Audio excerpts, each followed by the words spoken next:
राष्ट्रीय सेवा योजना एक कह सकते हैं कि आपको आपके व्यक्तित्व के विकास के लिए, देश के विकास के में तो आपका योगदान है, साथ साथ आपके व्यक्तित्व का भी विकास होता है। ये आप सभी जानते हो, क्योंकि आप इससे संबंधित हो। आपका व्यक्तित्व बनेगा, आप अपने आप को समझोगे कि आप किस योग्य हो, और यह समाज से जोड़ता है। राष्ट्रीय सेवा योजना आपको समाज के अंतर्गत या कहे समाज के अधीन जाने का, नजदीक जाने का मौका मिलेगा। आप वहाँ देखोगे कि किस तरह से हमारा समाज दुखी है, पीड़ित है, या कोई समस्या से आक्रांत है, तो आप समझोगे और उसकी कमी को दूर करने का सोचोगे कि कैसे हम प्रयास क्या करें जो इस कमी को हम दूर कर सकते हैं। यह एक बहुत बड़ी बात है। आप जिसके लिए आप विद्यार्थी हो, आप जिसके लिए तैयार हो रहे हो, तो ये बहुत बड़ा महत्वपूर्ण आपका कह सकते हैं एक मोटो होना चाहिए कि हम समाज के लिए कुछ करें, और सबका मोटो है भी कि हम कुछ बने और अपने देश के लिए कुछ न कुछ करें। तो ये सिखाता है राष्ट्रीय सेवा योजना, या आपको उस ओर इच्छा तो सब में है, लेकिन आप अपने कार्य से अपनी तत्परता को, अपनी शक्ति को उसमें लगाते हो और अपने आप को तैयार कर समाज की सेवा करते हो। यही राष्ट्रीय सेवा योजना का मोटो है। आप नॉट मी बट यू, मतलब आप दूसरे के लिए कार्य करोगे। आपके लिए जो है वो है ही, भले आप कार्य करते तो तैयार होते हो, लेकिन आपका उद्देश्य होना चाहिए सामने वाले का सेवा करने का या समाज का सेवा करने का।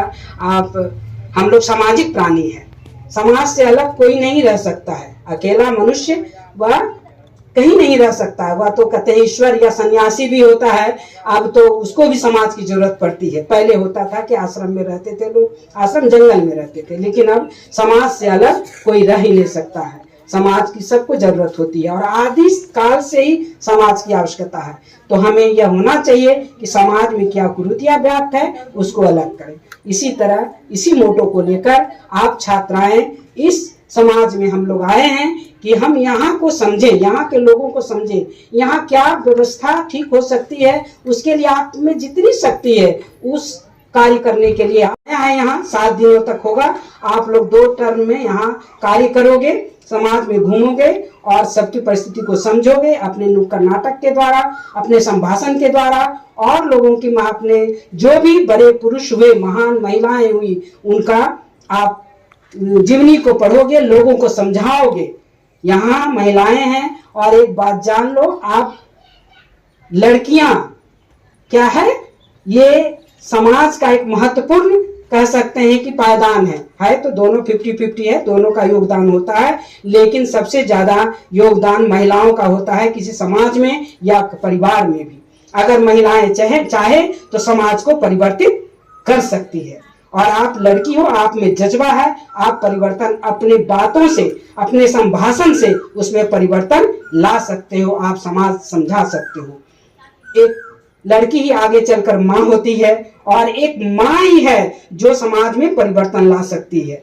लड़के लड़की में विभेद सदा से हुआ है, लेकिन अब बहुत कम रह गया है। अब विभेद लगभग समाप्त हो रहा है आप ही के जागरण से, ये विभेद खत्म हो रहा है। लेकिन फिर भी अभी है ये मानसिकता, उस पर भी हम लोग काम करेंगे कि लड़कियां क्या नहीं। यहाँ के लोग बहुत जागरूक हैं, तभी तो हमारे यहाँ इतनी छात्राएं पढ़ रही है। लेकिन फिर भी जो कमियां हैं उसे दूर करनी है, और ये आप अपने एक्टिविटी से, अपने क्रियाकलाप से लोगों को जन जन तक अपनी बात को पहुंचाओगे, अपने कार्य से।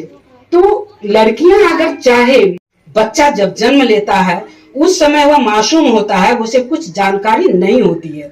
एक बच्चा को हम जैसा परिवार मिलता है, जैसा पलता है, वो आगे बढ़ता है।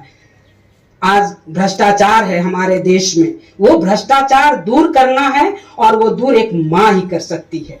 आज लड़कियों के साथ गलत होता है, वह दूर माँ ही कर सकती है। दहेज प्रथा कैसे समाप्त होगा ये आप लोग जानते हो, वह आपकी शिक्षा से होगा, है ना। आप शिक्षित होगे तो दहेज प्रथा धीरे धीरे, जब आप अपने पैर पर हो जाओगे, इंडिपेंडेंट हो जाओगे, तो दहेज प्रथा खुद ब खुद धीरे धीरे समाप्त हो जाएगा, आपकी भी वैल्यू हो जाएगी।